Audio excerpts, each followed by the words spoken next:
A long time, 40 points was assumed to be enough for a team to avoid Premier League relegation. In reality, it's nearly always possible to survive with fewer. But which team has won the least points and still managed to survive? Who is the worst team not to have been relegated?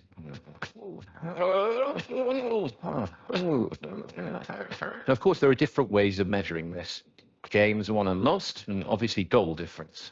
2009-10's Civ-like Wigan Athletic conceded 79 goals in a 38-game season and still survived. Impressive in an unimpressive way. Alternatively, you could use a more abstract measure and make it a more positive ranking. Who survived despite the odds against them? Now, that might include the underfunded and understocked Bradford City team that miraculously stayed up in 1999-2000, or the 2017-18 Huddersfield Town side that edged to safety despite being little more than a collection of Football League players. But if we're to keep things simple and stick with point one, that leads us to 2004-5's West Bromwich Albion, who only won 34 points and somehow remained in the Premier League. 2004-5 is also remembered as the most dramatic relegation scramble in the Premier League's history.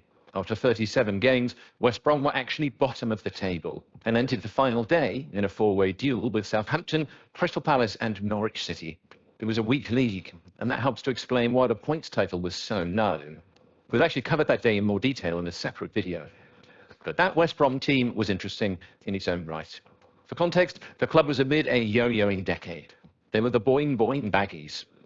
They won promotion from the old Division 1 in 2002 and only to be relegated from the Premier League in 19th position the year after.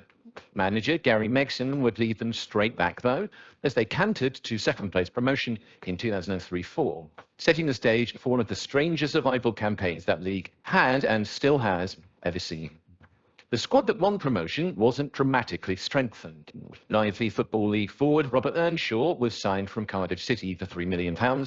Midfielder Jonathan Greening signed from Middlesbrough for an undisclosed fee, and future Fulham legend Zoltan Gera was signed for just over £1 million.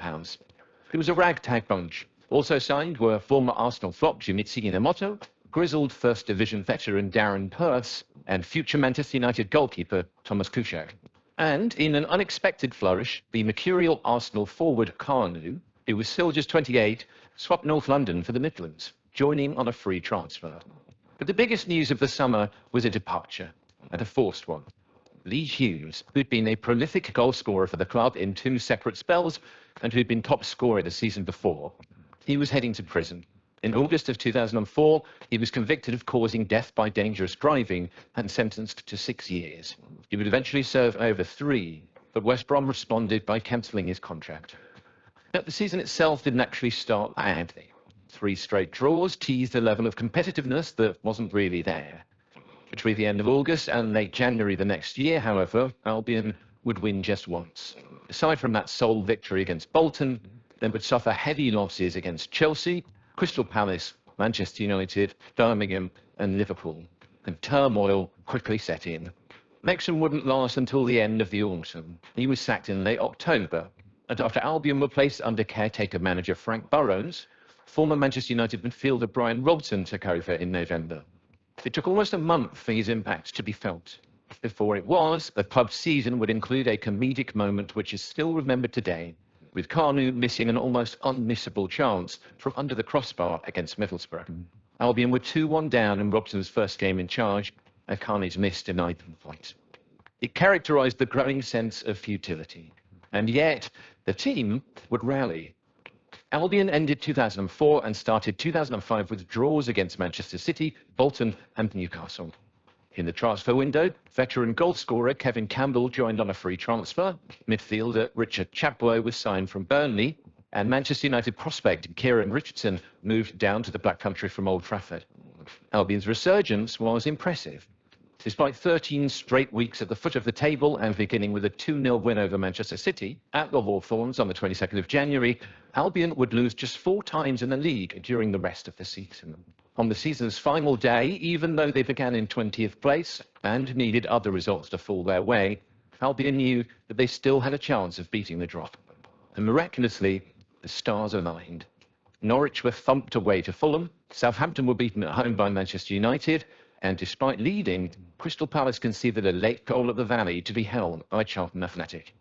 Meanwhile, at the Hawthorns, substitute Jeff Horsfield, a gnarly centre-forward who'd fought his way up the divisions from non-league football, put Albion in front with his first touch after coming on. And then, to pledge survival, Manchester United loanee Richardson drilled in a second to ensure 3 points. And ultimately, an unlikely and unprecedented survival. Richardson remains part of the lasting image of the day, as he and his Baggies teammates were hoisted aloft by fans invading the pitch. And West Brom still own their strange record as the team to have avoided Premier League relegation with the fewest